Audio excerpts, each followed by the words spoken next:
suivant ce que nous ont transmis ceux qui ont été des témoins oculaires dès le commencement et sont devenus des ministres de la parole, il m'a aussi semblé bon de les exposer d'une manière suivie, excellent Théophile, afin que tu reconnaisses la certitude des enseignements que tu as reçus.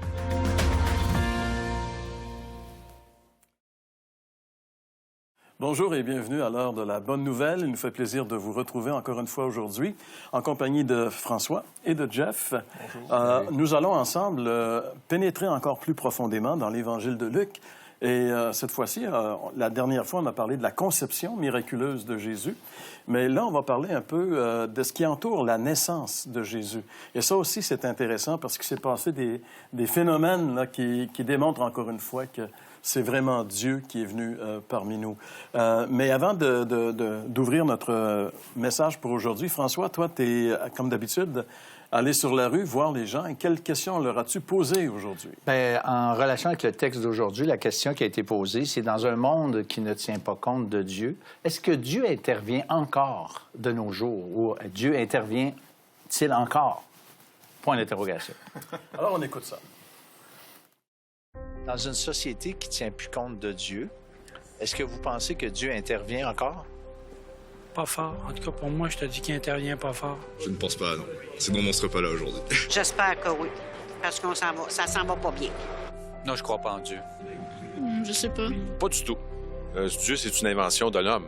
Dieu est toujours présent, c'est lui qui guide l'humanité. Non, je pense pas que Dieu va intervenir à toutes les opportunités pour toutes les personnes, non. Non. Non, les choses arrivent parce qu'elles doivent arriver. Oui, c'est sûr qu'il y a quelque chose...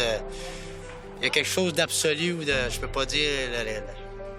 mettre le doigt dessus, mais c'est sûr qu'il y a quelque chose à quelque part. C'est sûr et certain. Certainement, tout à fait, oui.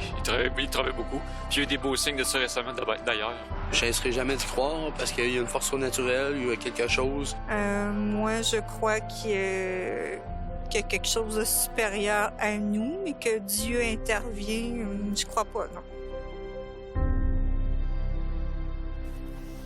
C'est une vérité qui est difficile à accepter pour les gens, de croire que Dieu est derrière ce qui se passe dans le monde et que c'est lui, finalement, qui dirige les choses. Bien, c'est parce que, puis c'est logique, si Dieu intervient, tu sais, le coup classique, là, c'est si Dieu est amour, si Dieu est tout-puissant, bien, veux-tu bien me dire qu'est-ce qu'il fait, là? Il est où?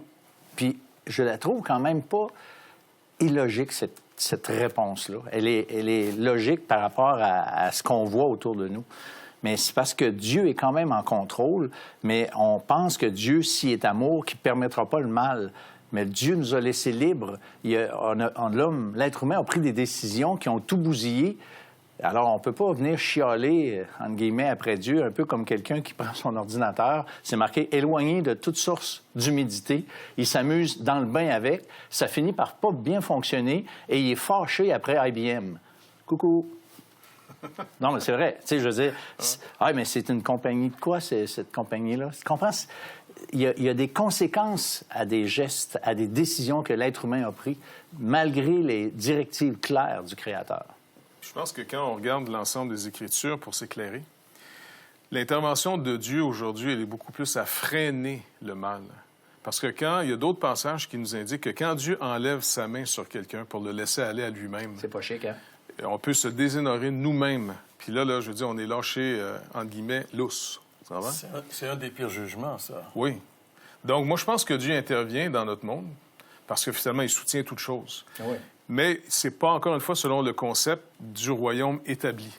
Parce qu'on prie encore que ton règne vienne, que ta volonté soit faite, sur la terre comme dans le ciel. Donc, on attend qu'un jour, il vienne prendre ce qui est à lui, mais ça, c'est d'après le jugement final. Mais il va le faire. Ah oui, il va le faire. C'est ça qui... Mais il agit quand même dans le monde. Il freine les choses. Ouais. Des fois, il peut permettre que les choses vont de l'avant pour nous montrer. Mais comme tu dis, on est aussi responsable de ce qu'on fait. Ouais. On n'est pas victime dans ces choses-là, entre guillemets, comme si on est manipulé par le mal. Tu sais, on peut aller à Dieu. Il y a une solution, mais on ne la veut pas.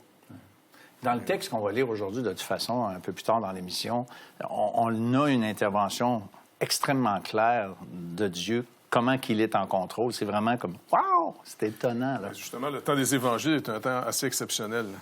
Parce qu'on va le voir durant l'émission. Ça va être intéressant de voir comment les Romains, les Grecs, tout le monde a travaillé à faire que ça arrive ça fit. Parfait C'était vraiment prévu pour que ça soit un temps unique dans l'histoire de l'humanité. En fait, l'accomplissement de la prophétie démontre que Dieu est en contrôle de toutes choses.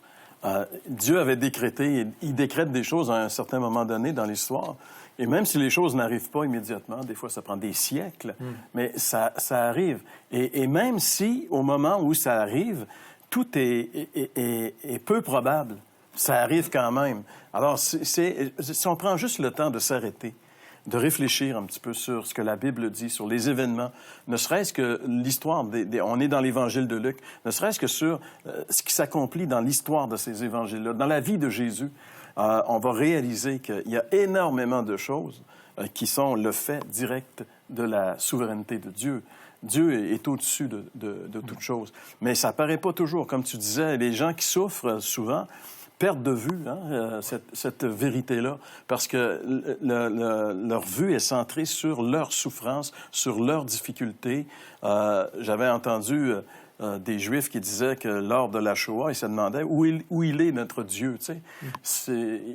Il avait raison de se poser une question. Moi, c'est ça. Émotionnellement, moi, je comprends très bien cette question-là. Mais il faut avoir les oreilles ouvertes pour comprendre autre chose. Au-delà de cette question-là, il y a des réponses. La Bible nous donne des réponses. Et c'est ce qu'on va voir aujourd'hui à travers le texte que nous allons lire. Nous allons réaliser que Dieu est au-dessus de l'histoire de l'humanité. Il dirige les événements pour l'accomplissement de ce qu'il a décrété dans sa parole. Mais ça confirme évidemment l'exactitude des textes bibliques. Mais encore une fois, aujourd'hui, on a le privilège, le plaisir d'avoir avec nous Dominique Angers, professeur de l'université dans la théologie, la faculté de théologie de Montréal. Il va nous parler encore une fois de la fiabilité des textes bibliques avec Jeff dans un instant au retour. Vous avez des questions ou des commentaires sur ce que vous venez d'entendre? Contactez-nous par téléphone ou réagissez sur les médias sociaux.